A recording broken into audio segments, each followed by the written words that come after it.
आज हम आपको डॉक्टर राजेंद्र प्रसाद केंद्रीय कृषि विश्वविद्यालय के कैंपस में एक ऐसी जगह लेकर जा रहे हैं जहां पर प्रकृति के मनोरम दृश्य आपका मन मोह लेंगे। आरपीसीएयू के बायोडायवर्सिटी पार्क में आपका स्वागत है। प्रकृति की सुंदरता को और संवारने के लिए और विभिन्न प्रकार के प्लांट स्पीशीज के संरक्षण के लिए डॉक्टर राजेंद्र प्रसाद केंद्रीय कृषि विश्वविद्यालय पूसा ने 1 जून 2022 को जैव विविधता उद्यान यानी कि बायोडायवर्सिटी पार्क की स्थापना की। एक ऐसा बायोडायवर्सिटी पार्क जहां सिर्फ पौधे नहीं उगते बल्कि विरासत, आस्था और ज्ञान की जड़ें फूटती है। 7.5 हेक्टेयर में फैला यह बायोडायवर्सिटी पार्क स्थानीय पौधों और जीवों के संरक्षण का जीवंत उदाहरण है। वेदों और पुराणों में वर्णित देव, नक्षत्र और राशि के अनुसार लगाए गए पौधों से बना हुआ वन इस उद्यान का हृदय है। आइए आपको एक एक कर उन सभी वनों का भ्रमण कराएं। ये है उद्यान का नवग्रह वन, जहाँ पर 9 ग्रहों के अनुसार अलग अलग पौधे जो उनके लिए समर्पित हैं उन्हें लगाया गया है। ये है कुश का पौधा जो केतु ग्रह को समर्पित है। आगे बढ़ते आपको बुध ग्रह का पौधा नजर आएगा जो अपा मार्ग के नाम से जाना जाता है। ये बुध ग्रह को समर्पित है। बृहस्पति ग्रह को समर्पित आपको पीपल का पेड़ दिखाई देगा। अगली पंक्ति की तरफ अगर हम बढ़ेंगे तो वहां आपको शुक्र ग्रह का पौधा नजर आएगा जो गुलर का पौधा है। आगे बढ़ते हमें सूर्य ग्रह को समर्पित पौधा दिखाई देगा जो कि आक का पेड़ है।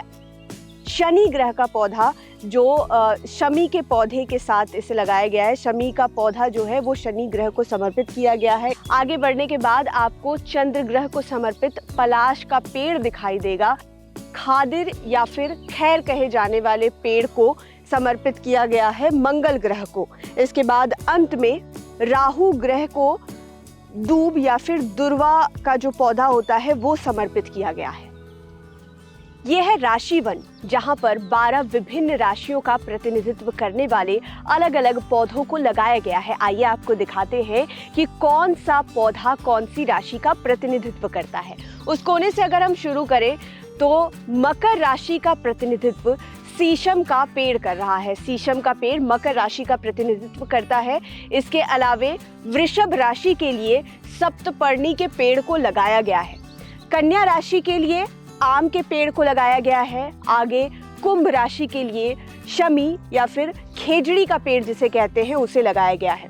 वृश्चिक राशि के लिए खादिर या खैर के पेड़ को लगाया गया है। मेष राशि के लिए रक्त चंदन के वृक्ष को लगाया गया है। कर्क राशि के लिए पलाश के पेड़ को लगाया गया है और धनु राशि के लिए पीपल के पेड़ को लगाया गया है।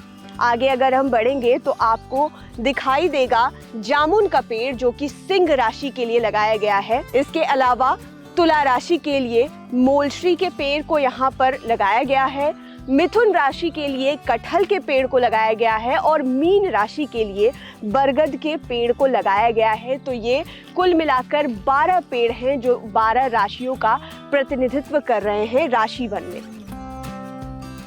ये है उद्यान का नक्षत्र वन, जहां पर 27 अलग अलग नक्षत्रों का प्रतिनिधित्व करने के लिए 27 अलग अलग प्रकार के पेड़ और पौधे लगाए गए हैं। आइए आपको इसका भ्रमण कराते हैं।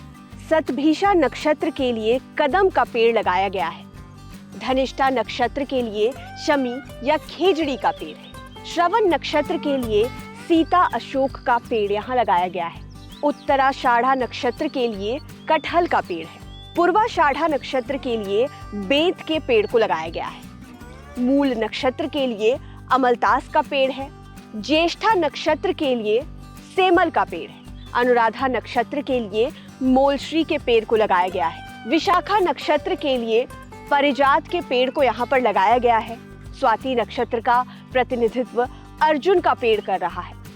चित्रा नक्षत्र का प्रतिनिधित्व बेल का पेड़ कर रहा है।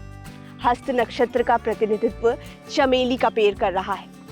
उत्तरा फाल्गुनी नक्षत्र के लिए पाकड़ के पेड़ को लगाया गया है।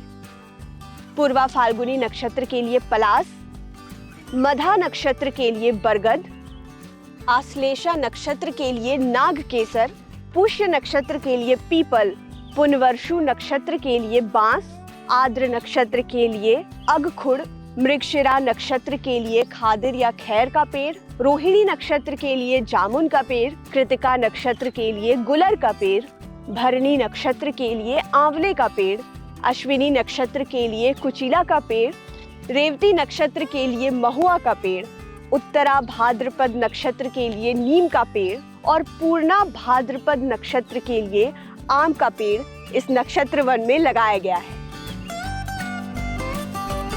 ये सप्तऋषि वन है जो भारतवर्ष के 7 महान ऋषियों की स्मृतियों को जीवित रखता है। सबसे शुरुआत में आपको धतूरे का पौधा दिखेगा जो ऋषि गौतम को समर्पित है। ऋषि कश्यप को समर्पित तुलसी का पौधा है। वहीं ऋषि भारद्वाज को समर्पित सुपारी का पेड़ है। ऋषि जमदग्नि को समर्पित चमेली का पेड़ लगाया गया है। ऋषि अत्रि को समर्पित अगस्त का पौधा है। वहीं ऋषि विश्वामित्र को समर्पित बेल का पेड़ है और ऋषि वशिष्ठ को समर्पित शमी या फिर खेजड़ी का पेड़ लगाया गया है। सप्तऋषि वन के ठीक बगल में आपको दिखाई देगा पंचपल्लव वन।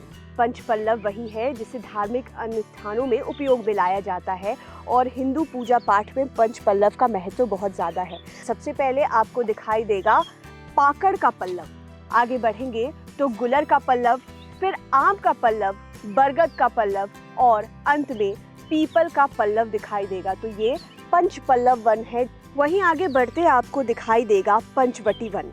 पंचवटी वन में 5 अलग अलग दिशाओं में पेड़ों को स्थापित किया गया है। इस वन में बेल का पेड़, बरगद का पेड़, पीपल का पेड़, सीताशोक का पेड़ और आंवला का पेड़ स्कंद पुराण के अनुसार 5 अलग अलग दिशाओं में स्थापित किया गया है। इन वृक्षों में न केवल देवत्व का वास है बल्कि औषधीय गुणों का भी ये भंडार है। अब आइए आपको लिए चलते हैं श्रीपर्णी वन जो देवी महालक्ष्मी को समर्पित है।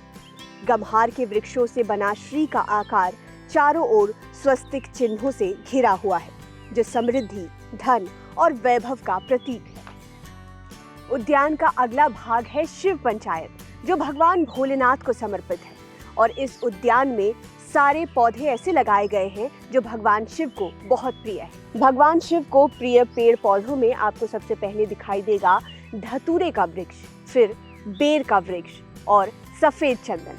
आगे बढ़ेंगे तो आपको भांग का पौधा भी दिखाई देगा, फिर पीली कनेर का वृक्ष आपको दिखाई देगा जिसमें खूबसूरत पीले फूल उगते हैं।